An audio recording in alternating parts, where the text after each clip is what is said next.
Let's see. Because I feel like a lot of people, at least in our little Overwatch space, don't feel like they're having a whole lot of fun at the moment. So I wonder if that's shared across other communities. Because I feel like It absolutely is. I've seen a lot of people complaining in like Fortnite recently and Apex too. Fortnite because they had a new season. I need a and cigar it's, like, instead not of this very fucking good. thing. But And not then healthy for me. Apex is doing better, but their ranked mode is still apparently terrible. So, oops. Video games are just fun.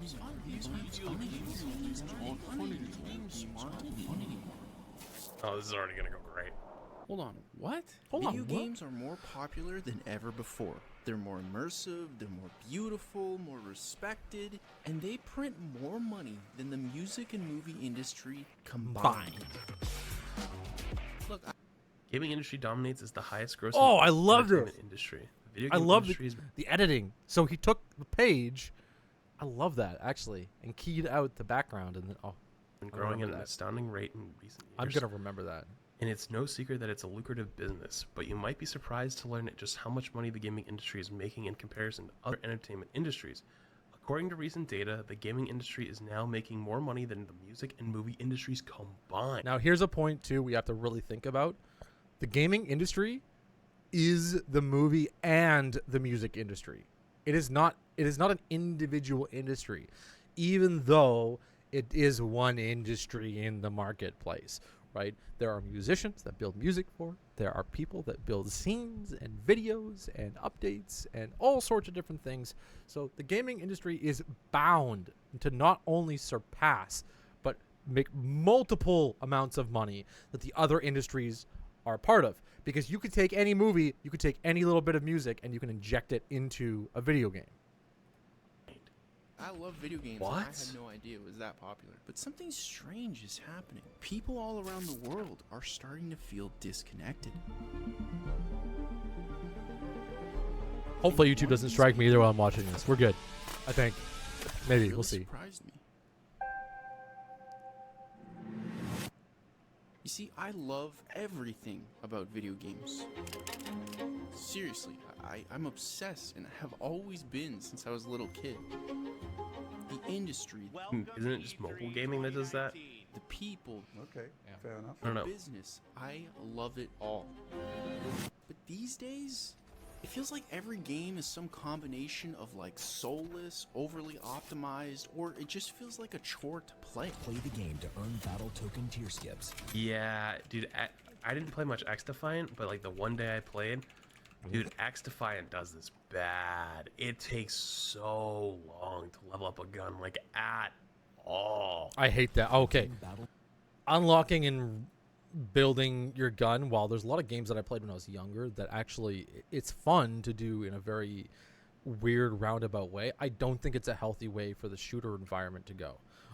We're going to get sick of it. And as we get older, we're not going to have, nobody's going to want to do this over and over and over and over and over and over and over and over and over and over every single game wants you just to walk around and spend the whole day clicking on things and getting better so you can unlock the next gun, next gun. 20 years from now, we're all going to have unlocked every freaking gun in the goddamn universe, and we're going to be so sick of doing this kind of stuff. So hopefully, fingers crossed, hopefully the industry moves away from these kind of things, and we do start seeing like quality services being the focus of the game. Especially too, we need to keep in mind also that a lot of people that join the industry are just recent joiners to the industry. Past 10 years, it's a very young industry. You make one game has been around for like 20, 30 years. Yeah, but the vast majority of people only joined the industry about 10 years ago. So we don't have experts. We don't have people with hundreds of years, families with hundreds of years of expertise that we do with other games like most sports. So we'll see this start to refine itself. You could imagine if soccer became a big thing and it was brand new, right? And we're all arguing, what's the size of the ball? What's the size of the field? You know, how many players should be in it? And then someone comes along and goes, well, you know what? We're going to let you pay money to have your own jerseys. And people are like, oh, shoot. Oh, shoot. We just run around in regular clothes, right? We can have jerseys. At a certain point, then that becomes an expectation that everybody has jerseys. token tier skips to unlock rewards. In fact, I think Dude, I it's watch hot in more here. videos about video games than actually play video games. True. True. That's probably a problem. So why did I and a growing number of people feel like video games aren't fun anymore? What changed? Was it the games? We will always have split screen in going forward. We have had to make the difficult decision not to ship campaign split screen co-op. Was it me? So there's another kind of principle here where remember that the video game doesn't just give you pleasure, it also takes away think it's 5 pain months. from other parts of your life. Or was it both? One How would it of be me? my favorite gaming memories us. was playing the original Pokemon with my little brother. I had the Berry Game Boy, aka the best Game Boy, with Pokemon Red, aka the best The Pokemon. best And he Pokemon. had the Nah, Legendary yellow was the Game Boy with Not even kid. Pokemon Yellow Blue. was it. So that's a I think we knew throwback. Who the cool kid was at school? It was me.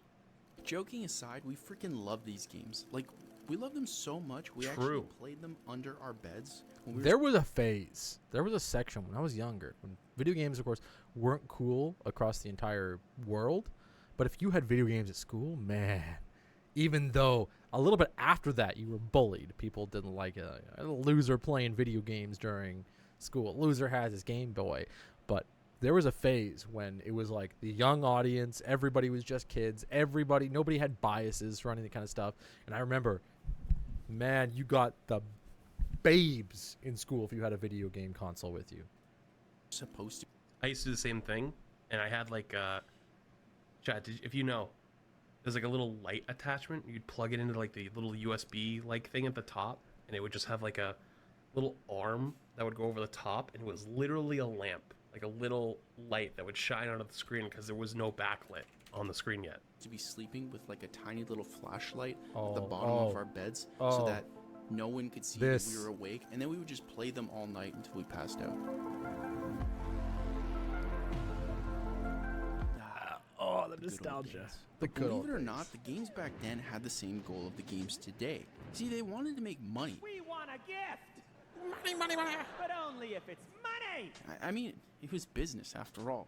And, you know, Yeah. I think Pokemon did A-okay on that front. Wow. That's going to drive parents Isn't Pokemon nuts. like the highest grossing video game Just franchise in fine. history? But in those days, there was only one way to get money. I think It it's had to be fun. Minecraft. And I mean, really, Pokemon's one of the like, biggest. addictive. Technical standpoint, from an artistic standpoint, from a design standpoint, going to that first level and just like looking way up to the top of the level and thinking like, I want to get all the way up there. Yeah. Single player, multiplayer, co-op, you know, whatever. It has all that stuff. Dude, It's Gears of really War, fun holy as shit. well. The sense of competition, the sense of accomplishment, Pokemon, reward, Fire the Red, sense of awe that you can get. But when you roll all Mass of those Effect, together, they all collaborate to make this game just fun. Resident Evil, That's the Halo. bottom line. Feel strong, man. And you know what? If you weren't satisfied with the fun, you had like a billion cheat codes you could access Oh, to yeah, make that the was- games as fun as you wanted. Anybody remember Cheat CC back in the day? Man, you used to So type go on that reducing the 8 site, months, find all the grassing the 9 months. craziest cheats, play those games, and sometimes I'd play games True. I never even wanted to play Up, because up, the cheats down, were down, so left, right, circle, rad. square. You could literally make the games as fun and as stupid as you wanted. Isn't that insane that that's just gone now? Because if a game Yeah, it's wasn't just fun on completely day gone. one, like that was it. It was over. There was no sale. Game over, man. It's game over. This simple limitation led to an explosion of competition from developers to one-up each other. The key isn't the number of games, the key is the quality of the game. If developers want And I really want to point out that's so important, right? When they say the quality of the game, it's not the number of games. You can make chess over and over and over and over and over again. You can make it wood, you can make it plastic, you can make it steel, you can make it out of snot, you can make it out of whatever you want. It doesn't matter. Shot glasses, like literally anything, right? It's not a new game, right? The quantity of the amount of chess games out there doesn't really matter at all. What you want to do is you want to focus on how the game interacts, how people interact with the game, and that is the highest quality game. their business to do well, guess what? It had to outfund the competition. It was an all-out war, Huh? but no matter what happened, us players, we were eating good. But then technology hits a major pivot point. You ever wonder what the bottom of an Avatar shoe looks like? Well, bam! There it is.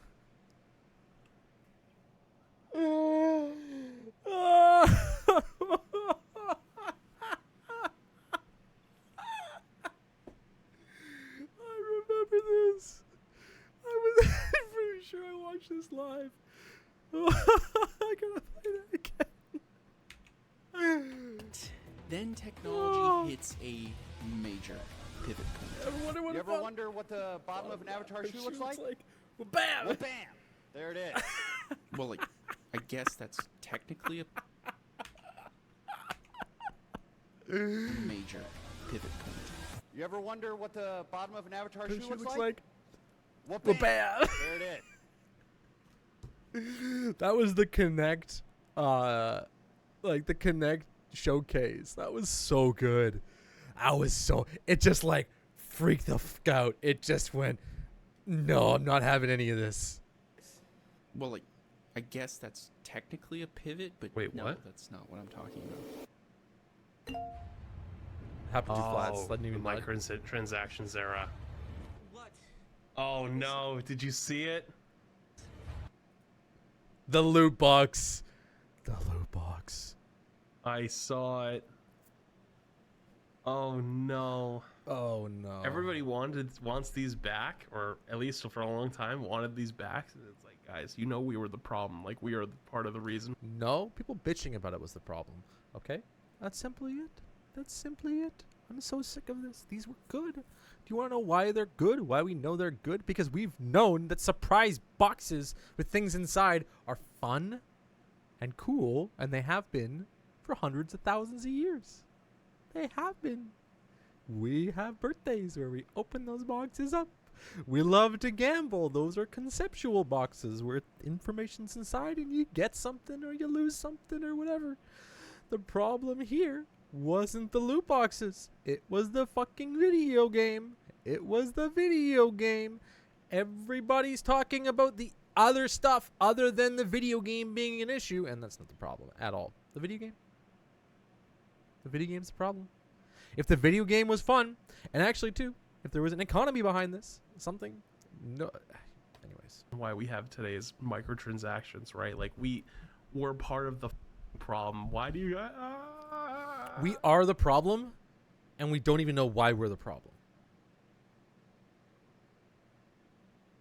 Because this is, remember I was talking earlier about argumentation, and like what needs to be a concrete argument to be considered something usable and actionable. This is the issue. Nobody could articulate why these were actually a problem. The problem was that kids were buying. That has nothing to do with them being a problem. Okay? That's a real life problem that we have to solve. And absolutely, kids should not be gambling. 100%. 100% kids should not be gambling. Okay? They will lose a lot. As regular gambling, most kids will lose things while gambling because they just don't understand what's going on. Stuff's just being taken from them. But that's not a game problem, and that's not even an Overwatch problem. These are problems that need to be solved by society outside of the game. And as soon as we start injecting things inside, and what I mean by that, and of course, like having some way to separate the user from the loot box, right? I would even bet too, back in the day, the vast majority of Overwatch players were over 18. Okay, maybe 17, 16. Okay, there were very few 13-year-olds playing Overwatch, especially near the end of Overwatch, right? It being a game you had to buy, right? Loot boxes are fun. It was fun having. I never opened them. I had 2,000. I opened up 2,000 loot boxes on stream because I never opened the loot boxes. I didn't care one bit about the skins. But it's nice to have 2,000 loot boxes. It's really like I kind of like, it's part of the enjoyment. But now there's nothing. There's like no reward. And we think that having a store is better. It's like taking kids' money who don't know the value of money for skins is better than having like $1 per loot box, which is a flat value exchange. And then we get it for free. I like, we gave them the opportunity to take more money, and they did. Kind of miss opening those. Okay, real opening them was peak. You just see the, and it was just like literal gambling. Except you got them for free. No, it wasn't literal gambling because there was $0 put into it if you wanted to, right? It's literal gambling when someone can put their credit card information in and buy them. That's fine, but the whole system isn't literal gambling. Doggy says you have to disagree. They are a problem. As much as they are a problem, kids buy them so much that they are predatory by nature. In a way. I got to be very clear, or else I can be taken out of context. I say things, but I want to be very particular about them. When you assess a game, and I do this from Paint perspective, and when you assess any system, even though they are all part of the same system, so let's say we have 3 big circles, okay, and these circles are different systems in the game: loot boxes, FPS, and let's do social. Okay, and then we call all of this Overwatch. This whole thing is Overwatch. Now, don't get me wrong. Loot boxes are bad when combined like this. That's where loot boxes are bad. In total, in their interactions with the environment, they are bad. Loot boxes independently are not bad. Right? That's the real important part. When you start to inject a loot box into your social and your FPS aspect, meaning that when kids come in and they go, I need to have this skin to feel really good about something, right? And I have to gamble my way into getting it. That's an issue. And I'll even point out there's an issue too in Counter-Strike. You can gamble for your skins or you can buy them. There still is an issue with that. There's an issue with the way the skins are interacted. But the individual concept is not an issue, right? Now the question is, when I say how does society, it's society's issue. Because it's society's issue to come in and break up concepts that are being combined together, okay?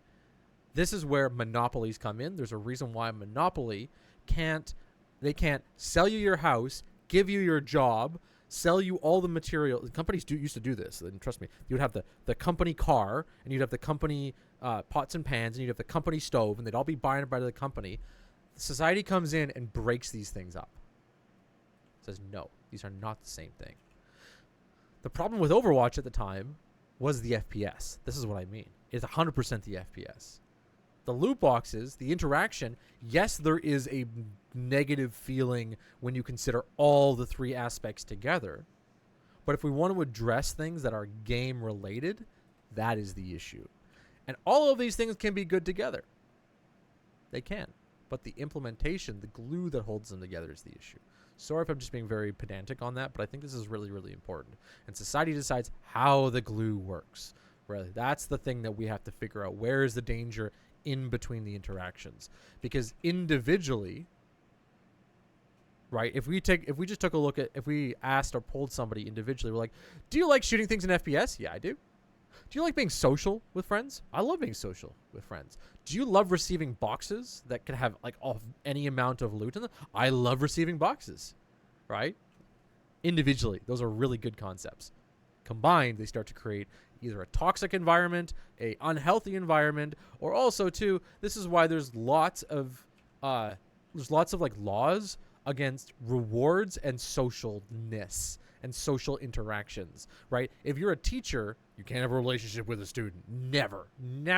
Why? Because the teacher is almost like the loot box, right? Interacting with the social part.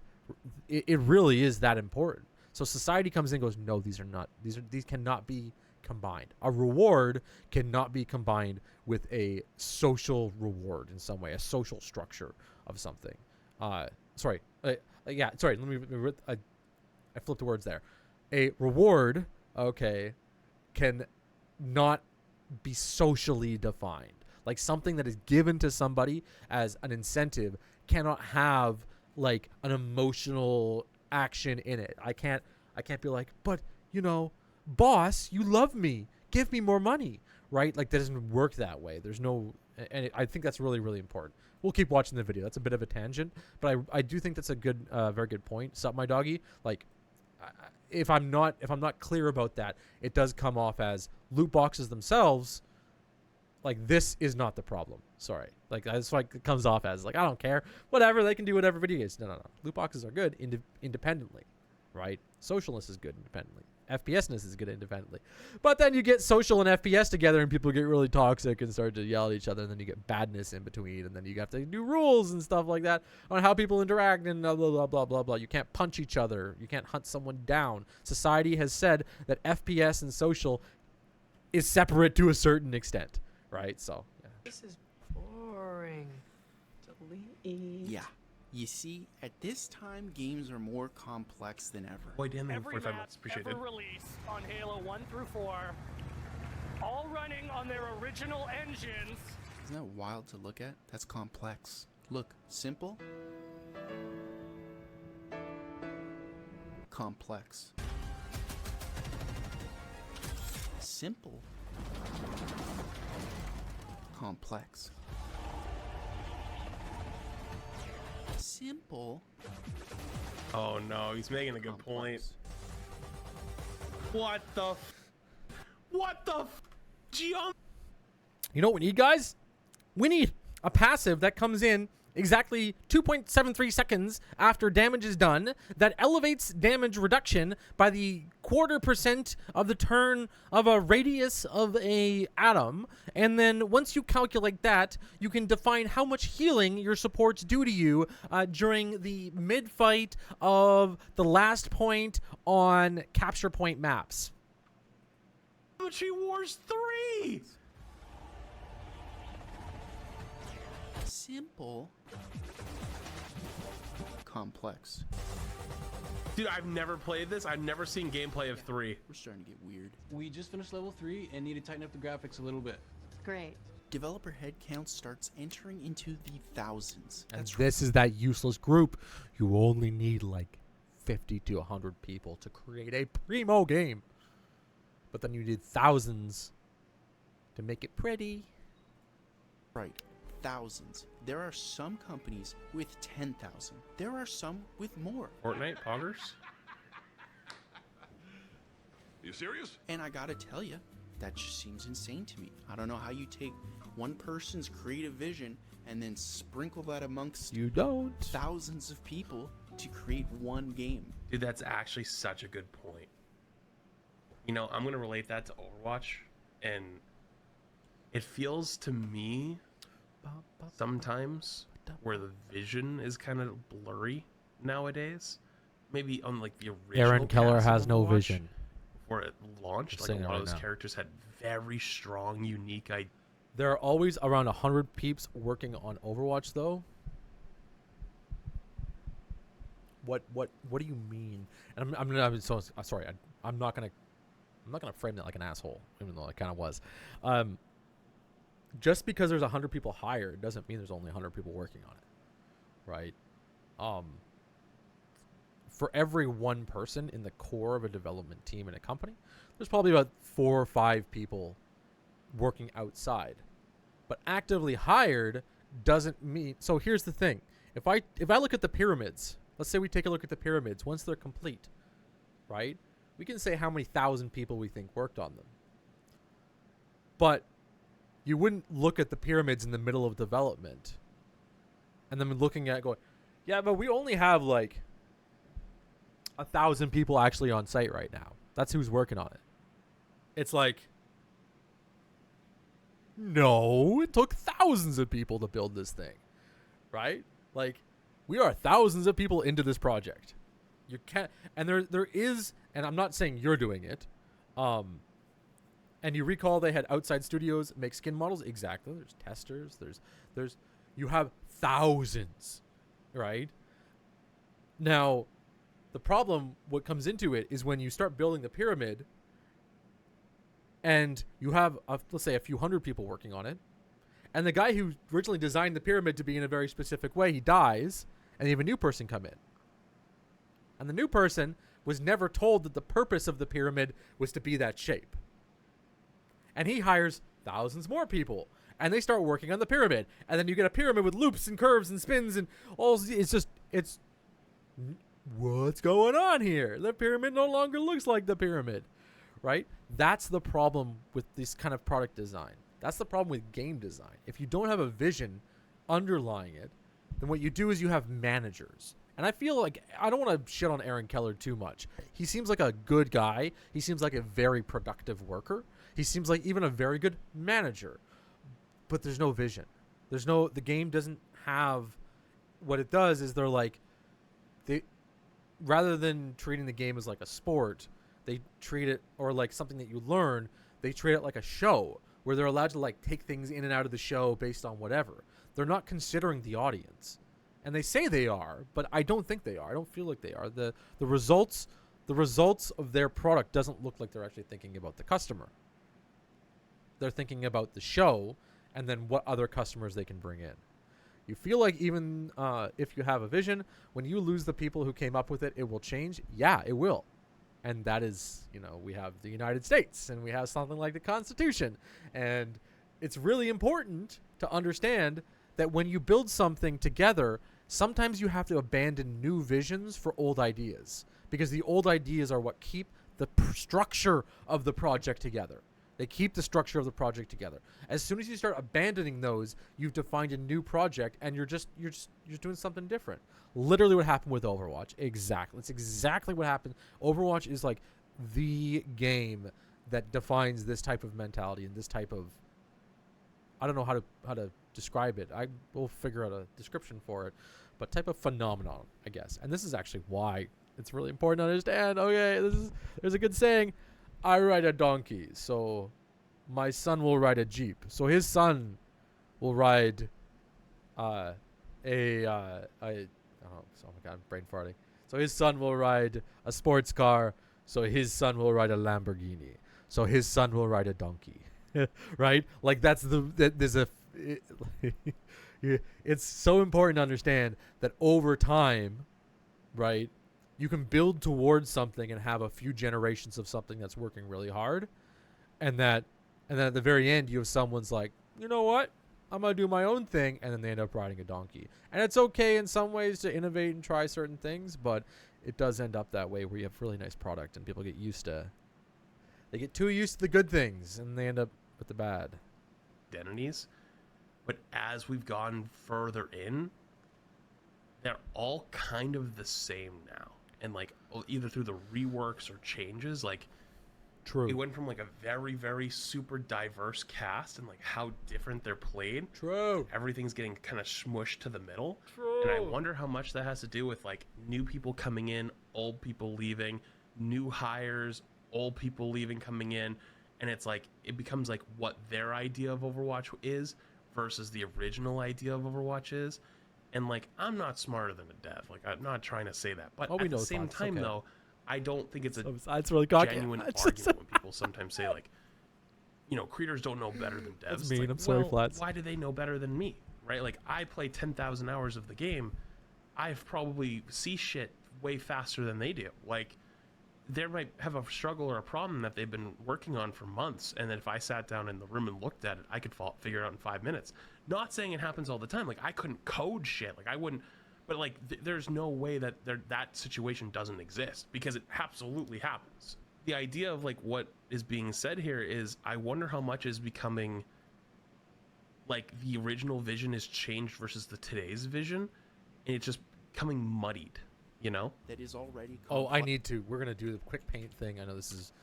We need to talk about this. So let's say you have a generation, okay, and let's say we have a shape. It's a really fun thing.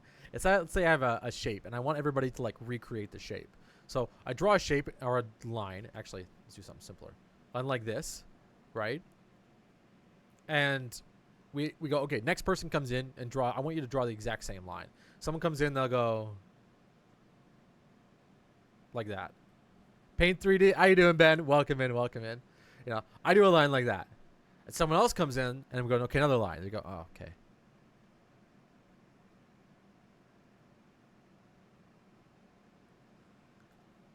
All right, let's do another line.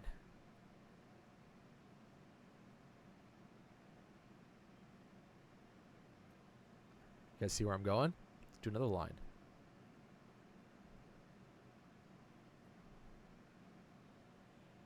Oh, we do another line.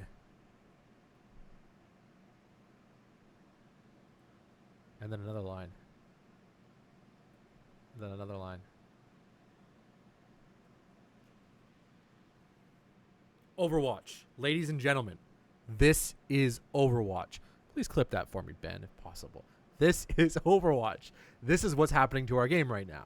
We have a large set of diverse interactions becoming a single muddied line. Thank you so much. A single muddied line that ends up all the exact same thing the entire way through. Just because people are trying to recreate the same thing over and over again. All of these little intricacies. Maybe I put a face here. Maybe that's the reason. It's because if you do this and you put an eyeball, you have a face and you have a nose. And then, okay, well, where's the eyeball? And then there's the nose. And then that's the mouth, I guess. Give him teeth. And then you go, where's our face? It's gone. It's gone. Right? The abstraction. Maybe the eye's like right here. And that's the mouth. And that's the nose. Right? Like, look, you can see there's a consistent regression to something now that's completely different than what the original artist said. And thank you. Aw, Frost, I've been compared to Spylo. I appreciate it. And this is where the vision of Overwatch dies. This is why it's so hard too. Because a game like Counter-Strike, here's what's so interesting. A game like Counter-Strike is so simple. Here's the line. Developer, next line. Developer, next line. Developer, next line. Developer, next line. Developer, next line. Developer, next line. Developer, next line. And then you know what? The customers, the people who play the game, they go, hey, wait a minute, guys. This line is tilted. It's crooked. It's not the same as the original line. And the developers go, oh crap. Well, let's where's the line tool? Where's my line tool? Line tool. And they go, okay. Oh, that's perfect. Oh no, wait. That's too rigid. Counter-Strike is too rigid right now. And so it's really easy when you take a game like Counter-Strike to see where these direct lines line up and to really like fine-tune this small little bit at a time. And that's why a game like Counter-Strike ends up so good and so consistent with massive player base. But with Overwatch, again, we saw it's just it's this weird regression to something. It's the regression to the line. It turns into Counter-Strike, 5v5, shooter game. Lots of running around and clicking on people, independent skirmishes, blah, blah, blah, blah, blah, blah, blah, blah, blah. You end up losing the uniqueness that came from the original design, the original artistic design. Anyways, big tangent, but. That's a Blazing is the tier 1 she did. Doesn't it? I worked about 7 days a week, between 14 and 16-hour days. And when would you go home? I would go home when I was ready to collapse, basically. Costs start to rise substantially, and yeah, things are starting to look bleak. They put products into specific kind of timelines, and they're under a lot of pressure to hit those timelines. Except by 2013... Someone argues, and they haven't made many changes. That's the thing. They don't even redraw the line. They do. Well, see, I'm thinking about this in terms of like patches and changes. It's the same line, but then again, it's just being smoothed out. It's just being smoothed out. You smooth it out, you smooth it out, you smooth it out, you smooth it out, you smooth it out, and you smooth it out. And it's technically the same line. You would say it's the same line, but because they're patches, you have to consider them their own independent variations of each other. And that's why I'm using the new line analogy, because a new line is a new branch, is a new patch, and so therefore it's a different variation of the same thing over and over again. Developers start. Oh, CS. Sorry, I misunderstood that. Yeah, they didn't even redraw the line. Literally, they just copy and pasted the line over and over again and nudged it just a little bit because it's really easy to do. And every time they make a new game, they do have to redraw that line in a way, but it still ends up very similar because as long as it's something pretty consistent, people like it. That's why they're there. But Overwatch is a very unique, weird thing. Realize a way out. Updates. They start small. Tiny fixes to keep players happy with their purchase. Only makes sense. Then day one DLC. He's going to go over it right now. Same thing. Is sold the same day the game releases. Day one DLC. Day one. Yeah, that shit's really stupid. Is there any games that still do that? Day one DLC? I feel like everyone stopped doing that because it was like... Feels kind of like a scam, a little bit. Then day one patches. Day one patches is fine. I guess you couldn't finish the game on time. Which is probably a problem. The new Assassin's Creed does it? There we go. There we go. This is exactly the same thing that I was just saying. Suddenly the game's disc becomes useless without the internet. Updates grow bigger and bigger and become more common. Gotta say, it's starting to feel like there's a problem emerging. Let me spawn in on this guy right here, so that this way I could... and of course the game froze. Then, what was once a competition for fun turns into a competition of marketing. Play the Oh, greatest no. games lineup in Xbox history. Hey, I doubt. Wait. Marketing. Play the great. Repackaged older games, new and good, worst Halo, yearly update, remake. Games lineup Where's this Holy from? shit. That's actually crazy. up in Xbox history. Hey, I That's doubt probably. I think it. it's a meme. of some You don't sort. understand? Hang on. Sorry. Maybe you don't understand. Forza's almost kind of like Madden in 2K. Oh, that hurts. Hey, I doubt it. Nobody likes marketing. Not even marketing. All right. I gotta talk to you about something. It turns into a marketing blitz of empty No, Fluffy Bolt promises in the of what 17 the game months. could eventually Appreciate it. become. Oh no, not empty promises. Oh no. But Uh-oh. it never does. Uh-oh. Uh-oh. And Uh-oh is right. quick This is where it gets aside, rough. What is going on with the 20 billion trailers that are all synced to the sound of the music when they reload the guns and stuff, or they shoot the weapon?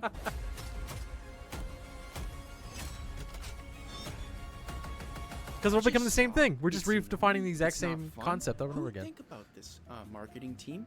Who's out there going? He was really passionate about I this. really need a game right now. Really wish I could play one. I really wish. My God.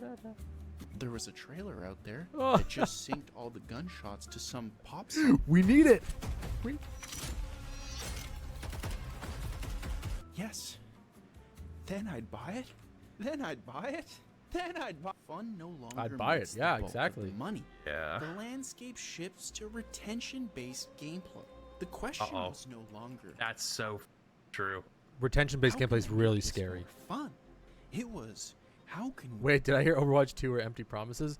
I think you heard the exact same thing, isn't it? Isn't that like the aren't they like, you know, it's like wet and damp? It's like the same word? we get every second. You want to know some fun fact? One of the biggest metrics in gaming is time per session.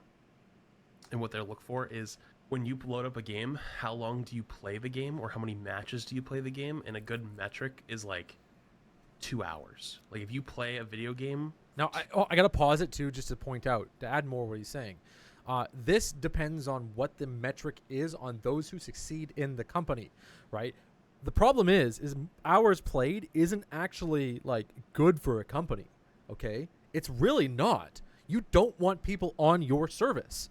Why? Why would you not want people on the show? Let's think about this. Chat, what do you guys think?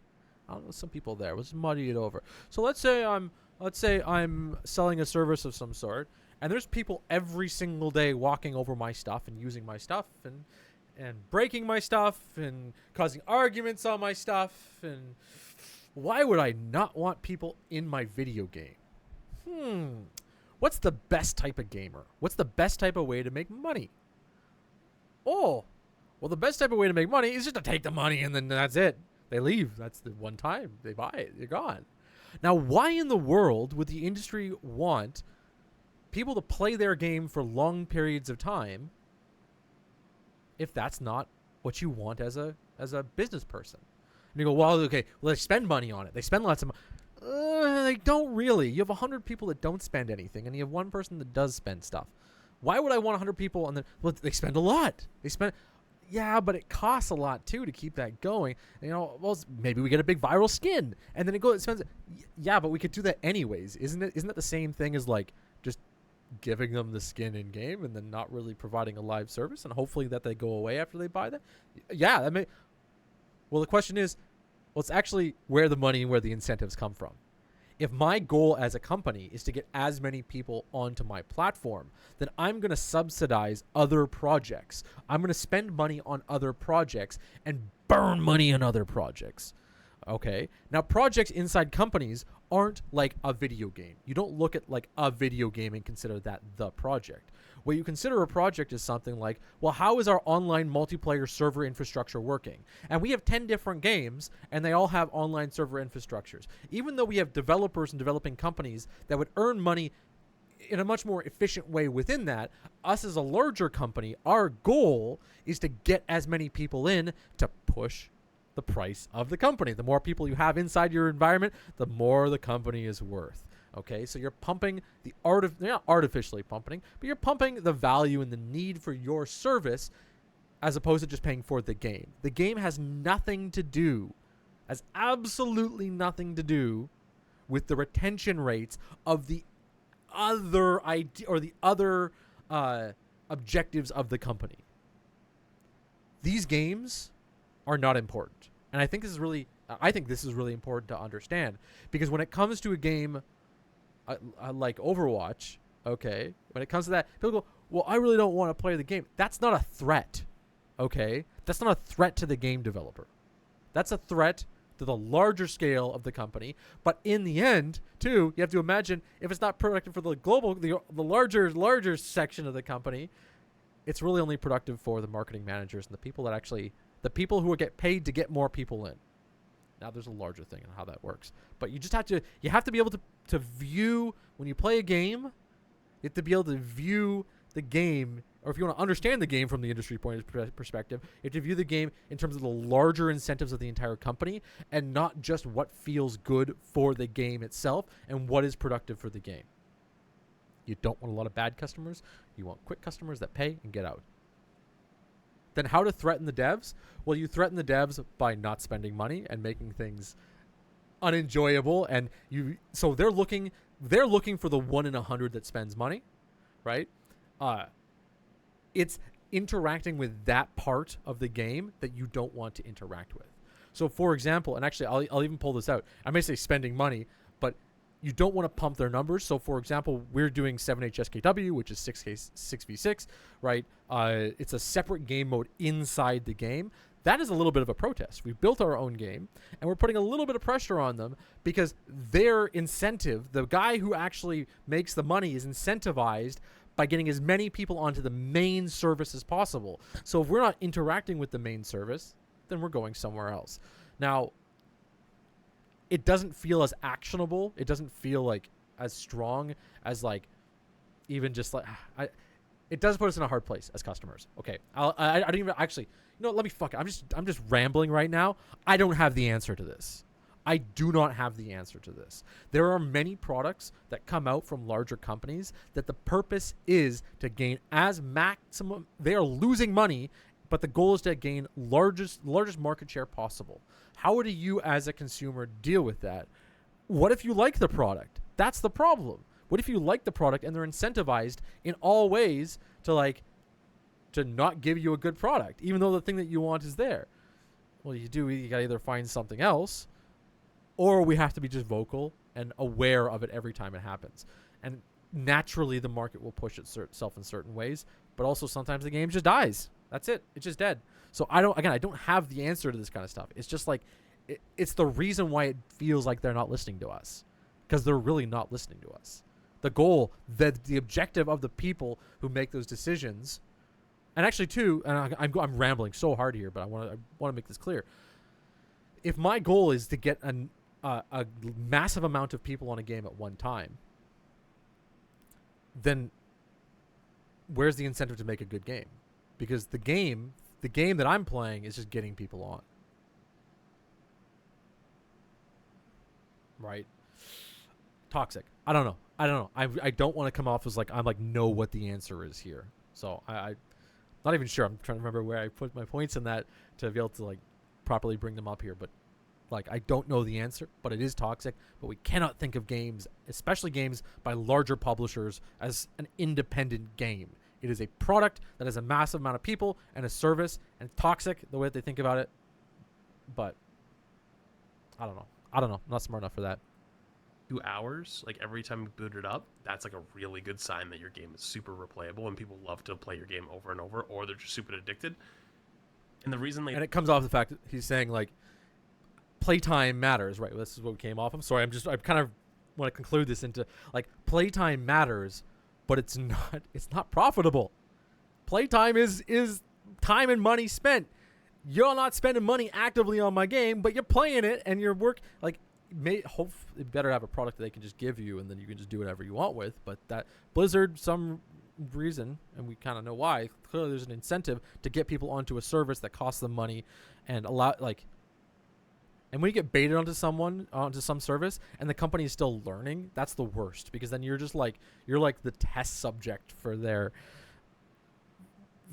retention based bullshit, right? You want low retention, high profitability. That is the best customer, not high retention. Anybody can... I'm sorry. I'm getting real tilted by this too. Because anybody can be entertaining all day, every day for no freaking pay. That's... If I have a few $1 million and I want to entertain a bunch of people for years, yeah, I'll do that. But it's all about, like, what's the return? Why would I pay money to have millions... Or why would I pay millions of dollars to have tens of thousands of people have fun? There's got to be a reason. So, I like that metric, and that metric's important, is because especially in a game like where you have microtransactions, it's really important that when somebody's coming in and we're playing over and over and over for long periods of time, that means that they're likely to come back. They are the more times gambling they on come their back, customers, it means too. you can show them new products more, aka new skins, new things that are coming out, and it gives you a chance to sell things to them more and more times. In every cent of this person's Money and time to play our game forever. Oh no. Yeah, from this point on, games change completely. Uh-oh. Really love CSGO. It's my all-time favorite game. Not gonna lie, It'll me always too. be my all-time favorite game. Me too, dog. Me too, dog. Aggressive monetization manipulation tactics become the de facto Not the standard. Gamba. Small purchases known as microtransactions. Not going to round this either, but Counter-Strike is the best game for this kind of stuff.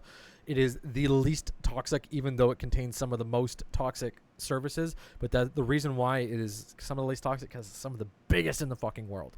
Okay, it's the biggest in the world because it's some of the highest quality value for hours gaming service out there ever. There's no question about that. So, Action you got to become an note that. industry trend. If you ever wondered, dear God, could I pay just $1 to get this rainbow-colored gun skin? Then I'd be fulfilled. Well, guess what? $1? You got it. I don't need it. Lottery-esque boxes could be purchased. Oh no. And this is... for a chance Oh, at digital I don't want to go over items high with liquidity value. markets. No. Which is insane. This Yeah, we won't. is Just keep going. rarer than this. But they can both be made infinitely. Wait, good point. Okay, you know who actually does this a lot and is really egregious about it? Overwatch. Overwatch is really egregious about this, where like certain skins are epic or legendary because they just feel like it. And they just like, yeah, no, this is just a legendary. Or yep, this is just a rare. Or this is just an epic. And it's like, the rare skins are like not a thing anymore. Do you remember that? For the longest time, there was always like the blue skins and the purple skins and the yellow skins, you know what I mean? Like, blue like don't even exist anymore. Everything's an epic or a legendary. And it's like, they get to just decide. They're like, oh, well, this is just a legendary now. And it's like, why is that legendary? Which is why Counter-Strike's so good at this, is because the value of the gun skin is determined by the market. It's not determined by Valve. This is where I think Overwatch needs something like this. Most games need something like this. I'm going to bring it up, and people cringe on it, but that's why the NFT thing exists, even though there's a bunch of retard scammers who decided that that was the way to do their business, and they screwed that up for a lot of people. Valve very silently has released an NFT-like system for their entire game store. You can buy and sell cards and items from other games and all sorts of stuff. You have that there. And the reason why it's so good is because a quality market is a market that creates fair prices. It's a quality market. A shit market is a market that allows the seller to sell things based off whatever they think the price is. And this is kind of it. There's no competition. There's nothing in the Overwatch universe that allows those prices to be pushed downward. And they know that. And this. But they can both be made infinitely. Make it make sense. Make it make sense. Just make it make sense. Hey, pal. You just blowing from stupid. Like, it's totally fine for stuff to be worth. It's totally fine for a gun to be worth thousands of dollars. If billionaires out there, millionaires out there want to spend millions of dollars and buy skins, let them. Free markets. Let people do that. Because you know what? You could be the person with the skin. And what that means is there's more people to buy your stuff. So you know what? You maybe could get a house off of some stupid Counter-Strike skins. Why is that a bad thing? Why is that a bad thing? It's not. It's a cool thing. I believe in the future you should be able to trade a JPEG, not literally, but trade a JPEG for a starship. Why not? Why is that not a thing that can happen in the universe? And the reason why it can't exist at the moment is because when they set the price can literally be anything. You're locked out. You're not a part of this market. You are a consumer of the market. You are not a contributor to the price of the market. But if you're a contributor to the price of the market, and the market is fair, and the market feels good to interact with. Used as content treadmills, used to keep the players engaged. The game is shallow and unfun, but hold on. We can just make a battle pass and give them things like coins. Coins? And then they'll Currency. just play it. More currency. No. Currency. Next year. Oh no. We're geniuses. Forget fun or quality. The game was going to continuously engage the players at all costs. More engagement means more spending. And if you're that guy, we'd all like to say thanks for spending billions of dollars of your money on Fortnite skins and turning video games into the hellish landscape that it is today. Thanks. Yeah, Fortnite did change. Welcome in, Nagi. How you doing today, man? We're taking a long time watching this video because I'm ranting a whole bunch about it. So welcome in. We might end this video a little bit. Actually, we got a few more minutes. Then I'll be dragging in. Let me actually give him a message here. I want to do a quick review. 1 second. Free in 10. We're gonna be doing a quick review on some of my games. Or now, actually. 1 second. Wait, oh, fuck it. We'll just go. We'll take a review. Know who you are. Oh wait, we know. Streamers. Streamers. Content.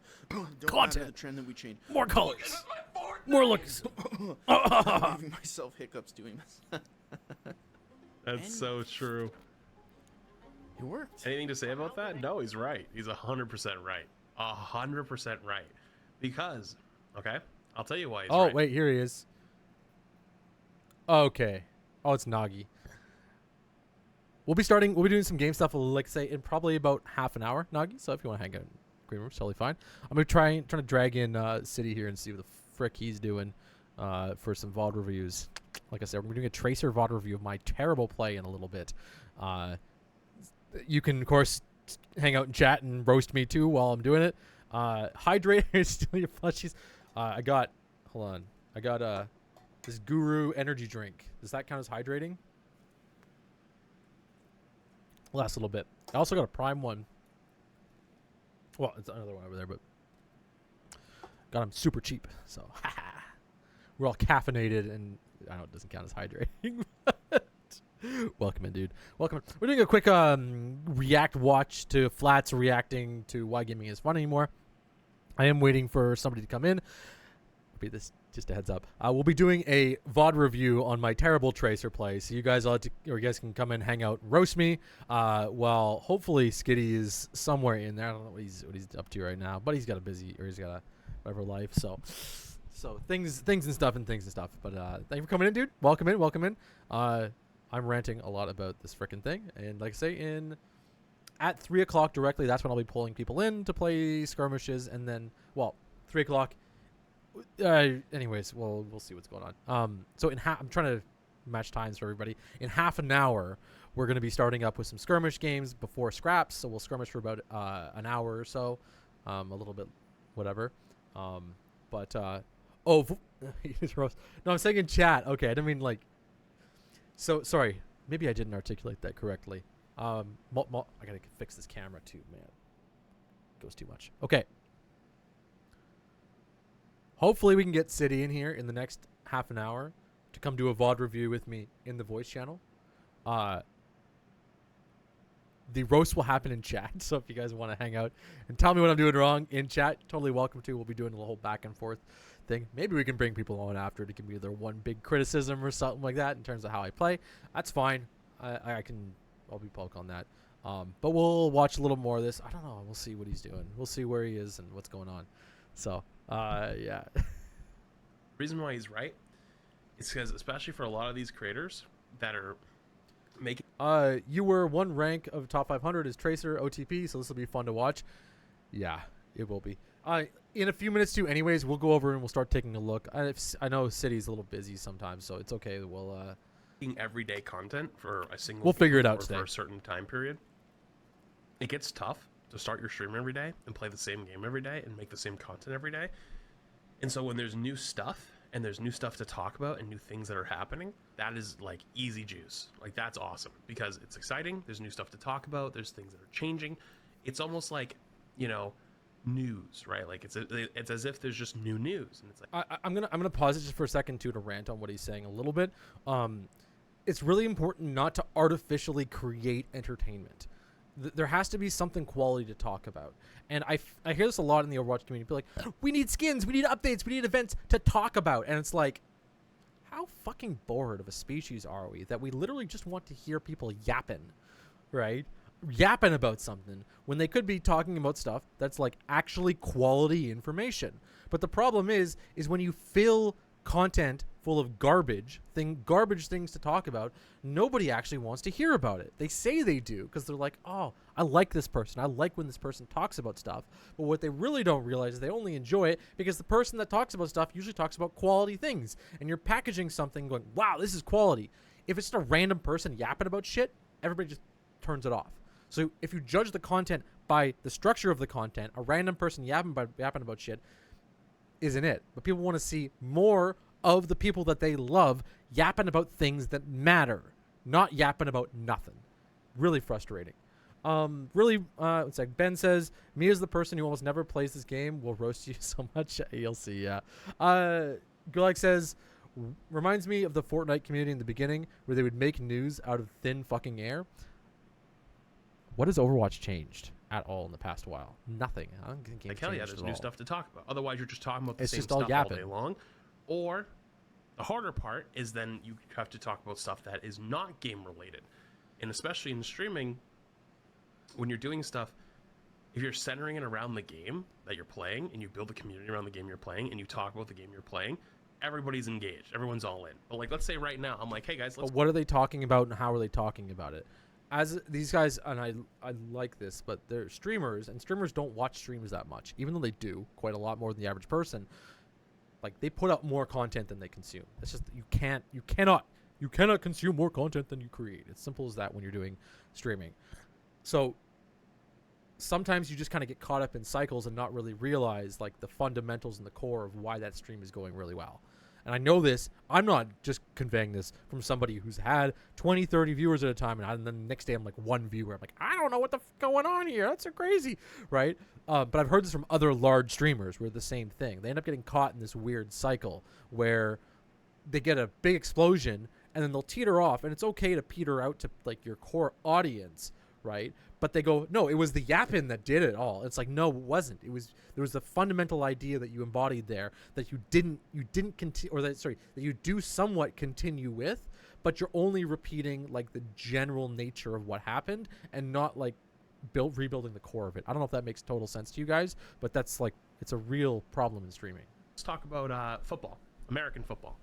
Half you guys, just 3/4 of you guys just dropped out of the conversation. You're like, yep, I got nothing. I don't know anything. I don't know what you're talking about. Huge subs. Blue, right? Crazy. Either it's like you have no idea. Oh, wait, that wasn't me. Sorry, that was him. I'm joking. I knew that. Never heard about it. You don't care about it. You don't like sports, whatever it might be, right? And I need to point this out because larger streamers do this all the time. Okay, they do. It's really important. And I remember listening to some larger streamers talking about this in particular. You start talking about something new, you cut your audience in half, but then you reach a whole group of new people because your yapping is actually stuff that is really important in that new field. The important stuff that you're yapping about in the old field doesn't really matter anymore. Like the people are going to leave anyways. And so over time, that audience just shrinks and shrinks, and you're doing the old yapping, and you're like, why isn't this working? Why is this killing me? And that's the reason, is you're trying to continue something that's in a time past, right? I don't know if Flats knows this or not. I don't think he interacts with this side of Twitch, and it's just stuff that I consume. It's just the things that I'm listening to. Those types of things become a lot tougher to talk about and to have a community around and people to like engage in.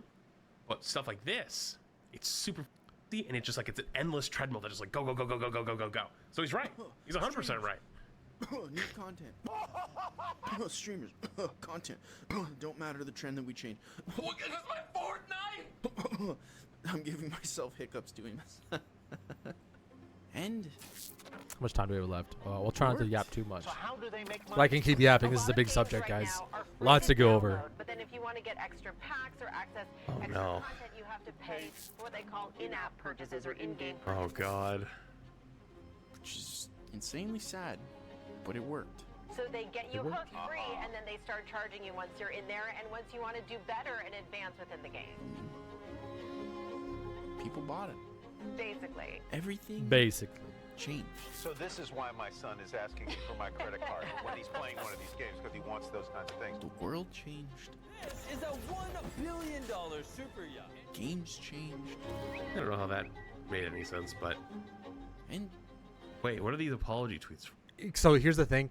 He doesn't know why that makes any sense. I'm going to back this. I know I'm yapping a lot. Fuck you guys. I don't know. We'll get into a quick review after this, and then at 3 o'clock we'll get into some community games. How that made any sense. When he brings up Mr. Beast, there's a huge criticism that every single thing Mr. Beast does doesn't have substance. It's about the big number because he talks about it. He knows about it. Mr. Beast is totally open about his levels of success and why he succeeds. Flats doesn't know why, because Flats doesn't listen to Mr. Beast's podcasts about, let's not do 5,000, let's do 10,000. Why? Because 10,000 sounds way better than 5,000. Let's not this yacht is actually $736 million. Let's say $1 billion.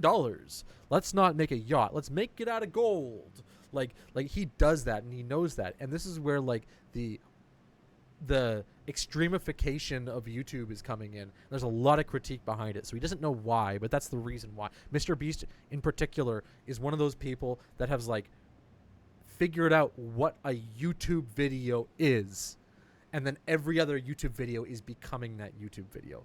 Flanderization is kind of the somewhat concept of it, but there's a little more nuance to that. Super yacht. Games changed. I don't know how that made any sense, but... And wait, what are these apology tweets for? Redfall, I noticed. Bethesda, Lord of the Rings, Halo Infinite, Battlefield, Cyberpunk. Cyberpunk. Battlefield, Halo Infinite. Oh, yep. And to be fair, I guess we did too. So, is this the end?